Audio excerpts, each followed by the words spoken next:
1%. Des gens, dans la population générale, possèdent une quantité écrasante d'argent et un dixième de ce 1% possède presque tout cela. C'est vrai, donc. Je pense que c'est comme si les 100 personnes les plus riches du monde avaient autant d'argent que les 2,5 milliards les plus pauvres. Et vous pensez, eh bien, c'est une chose terrible, et peut-être que ça l'est. Mais ce que vous devez comprendre, c'est que cette loi régit la distribution de la production créative dans tous les domaines créatifs, n'est-ce pas?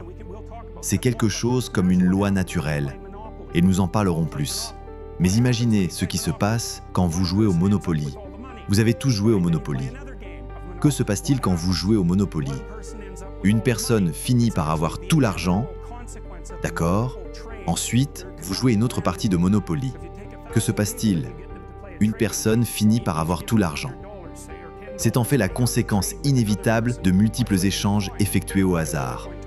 Donc, si vous prenez 1000 personnes et que vous les faites jouer à un jeu d'échange, vous leur donnez à chacun 100 $, disons, ou 10 $, et ils doivent échanger avec une autre personne en tirant à pile ou face. Je gagne le tirage, tu me donnes $1. Tu gagnes, je te donne $1. Si nous jouons tous cela assez longtemps, une personne finira par avoir tout l'argent et tous les autres auront zéro. C'est une caractéristique profondément ancrée dans les systèmes de production créative et personne ne sait vraiment quoi faire à ce sujet. Parce que bien sûr, le danger est que toutes les ressources soient canalisées vers une minuscule minorité de personnes au sommet et qu'une énorme partie de la population s'entasse à zéro. Mais blâmer cela sur la nature oppressive d'un système donné, c'est radicalement sous-estimer la complexité du problème. Personne ne sait vraiment comment transférer efficacement les ressources de la minorité qui contrôle presque tout vers la majorité qui n'a presque rien de manière cohérente. Parce que quand vous transférez de l'argent vers le bas, il a tendance à remonter immédiatement et c'est un gros problème. Mais ce que vous voulez comprendre à propos de cette question du 1% dont on entend toujours parler, c'est qu'elle s'applique dans chaque domaine où il y a des différences en matière de production créative. Chaque domaine, peu importe. Nombre de disques produits, nombre de disques vendus, nombre de compositions écrites. Voici un exemple. 5 compositeurs produisent la musique qui occupe 50% du répertoire classique, c'est-à-dire Bach, Beethoven, Brahms, Tchaïkovski, Mozart. C'est exact, ces 5-là. C'est un autre exemple de cette loi de Pareto en scaling. Elle s'applique à toutes sortes de choses, comme le nombre de buts marqués au hockey, qui est aussi distribué de cette façon. La taille des villes suit la même distribution. Vous savez, les gens parlent tout le temps de combien c'est injuste que 1% de la population possède la vaste majorité de l'argent, et que 1% de ce 1% possède la plupart de cet argent, et que 1% du 1% du 1% possède la plupart de cela. Mais c'est une conclusion inévitable des jeux d'échange itérés, et nous ne savons pas comment la combattre. Nous ne savons pas comment prendre aux gens qui ont et le déplacer vers le bas sans qu'ils ne remontent instantanément vers le haut. Peut-être des personnes différentes, mais toujours vers le haut, parce que même le 1% change beaucoup. Je pense que vous avez une chance de 10%, si je me souviens bien. Vous avez une chance de 10% d'être dans le top 1% pendant au moins un an de votre vie et une chance de 40% d'être dans le top 10% pendant au moins un an de votre vie.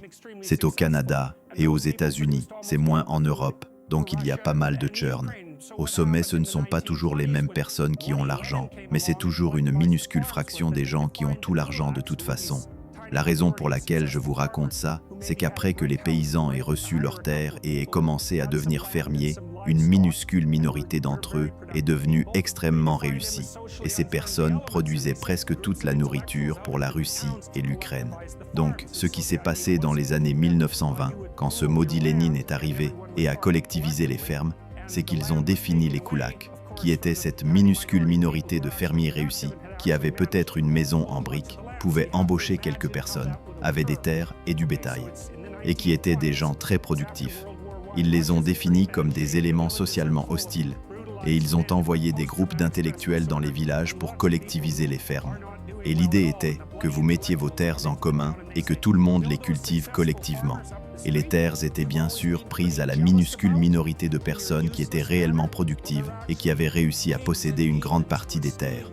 Donc, vous devez imaginer comment cela se produirait. D'accord, c'est dans les années 1920, c'est après la Première Guerre mondiale. La Russie est en assez mauvais état. Les villages sont pleins d'hommes brutalisés qui ont un trouble de stress post-traumatique et beaucoup de gens qui ne vont pas bien du tout. Et les maudits intellectuels arrivent dans le village et disent « Vous savez, ces fermiers réussis, plus haut dans la rue, dont vous avez toujours été assez jaloux de manière inutile, eh bien, ce sont en fait des porcs et des démons qui vous volent. Alors, pourquoi ne venez-vous pas?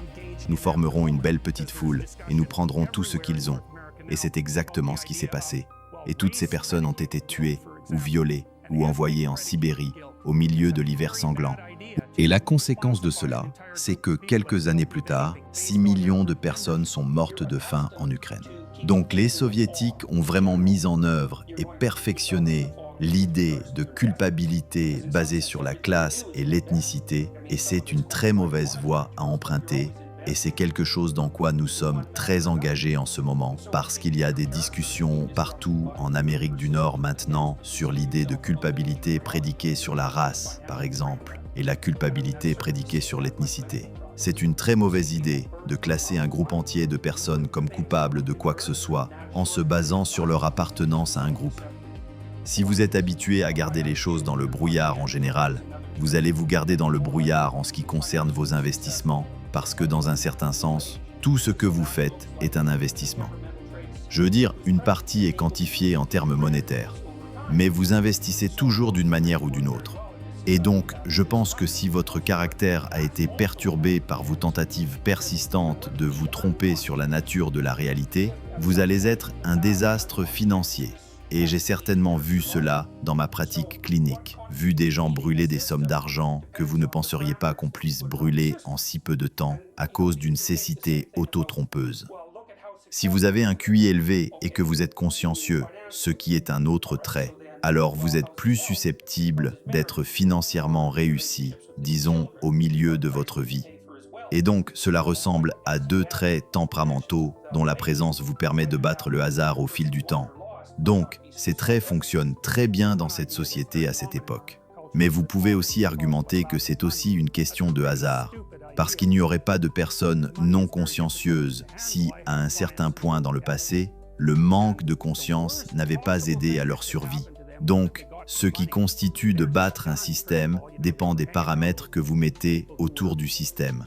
Et vous savez que vous pouvez penser la même chose à propos de « regardez à quel point il est réussi ». D'accord, vous voulez dire financièrement? Eh bien, comment va sa santé? Comment va son mariage? Comment sont ses relations avec ses enfants?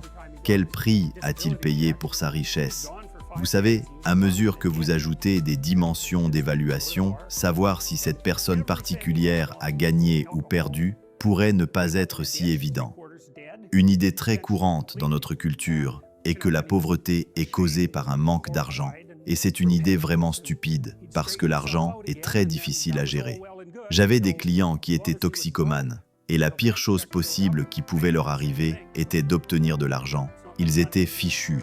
D'abord, vous savez, ils traînaient avec des gens un peu du côté sociopathe. Et donc, surtout s'ils n'étaient pas très intelligents et ne pouvaient pas se défendre très bien, dès qu'ils avaient de l'argent, c'était direction le bar, avec tous les amis. Et vous savez, un gars dont je me souviens en particulier, chaque fois qu'il recevait son chèque d'invalidité, il disparaissait pendant 5 jours. On le trouvait généralement dans un fossé. Vous savez, parce qu'il allait au bar, dépenser chaque centime en alcool et se réveiller dans un fossé aux 3/4 mort, éventuellement complètement. Et vous savez, ensuite il était honteux, horrifié et repentant, et il se redressait, et plus c'était bien tant qu'il était fauché, jusqu'à ce que le prochain chèque arrive, et bang, la même chose. Donc vous savez, ce n'est pas comme si l'argent était nécessairement un bien pour tout le monde. C'est dur de gérer l'argent. C'est vraiment facile pour qu'il disparaisse. Je veux dire, les personnes âgées ont un enfer maintenant, parce que vous savez, des escrocs les contactent sur Internet non-stop. Et donc, juste donner de l'argent aux gens, c'est comme verser de l'eau dans leurs mains. Ce n'est pas nécessairement si utile. Et puis bien sûr, les contributeurs à la pauvreté sont... Eh bien, ce n'est pas bon d'avoir un faible QI. Vous savez, les gens n'aiment pas l'idée du QI parce que ça semble si arbitraire, vous savez, avoir un QI élevé. Eh bien, ce n'est pas comme si vous le méritiez exactement. Vous êtes configuré comme ça presque dès le début. C'est très, très, très stable. Vous pouvez rendre une personne à QI élevé plus stupide, en ne l'éduquant pas jusqu'au niveau de ses possibilités. Mais prendre quelqu'un qui a un faible QI et essayer de l'augmenter, c'est comme si vous pouviez trouver comment faire ça. Eh bien, c'est l'heure du prix Nobel pour vous. Parce que les gens ont essayé ça beaucoup. Et notre société est de plus en plus sophistiquée. Donc, ce n'est pas du tout évident. Vous savez, les libéraux pensent, la société est injuste parce qu'il y a du chômage.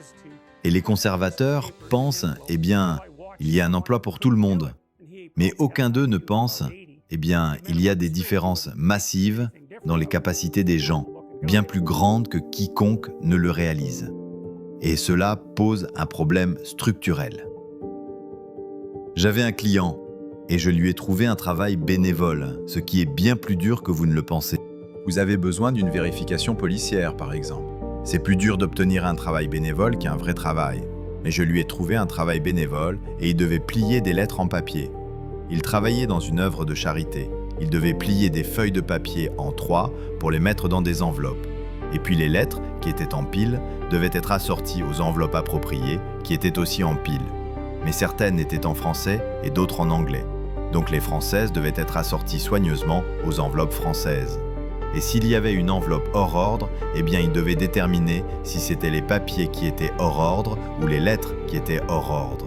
Et puis certaines des lettres avaient des photographies attachées. Et vous n'étiez pas censé plier les photographies, mais elles n'étaient pas toujours au même endroit. Donc cela signifiait qu'il fallait trouver comment plier le papier en 3 de plusieurs façons différentes sans froisser la photographie. Et puis l'autre chose, et je n'avais jamais réalisé à quel point c'est difficile de mettre une feuille de papier dans une enveloppe, jusqu'à ce que je voie quelqu'un qui ne pouvait pas le faire. Et il avait probablement un QI d'environ 80. Vous savez, si vous le rencontriez dans la rue, vous ne penseriez rien de différent de lui. C'était un gars d'apparence normale.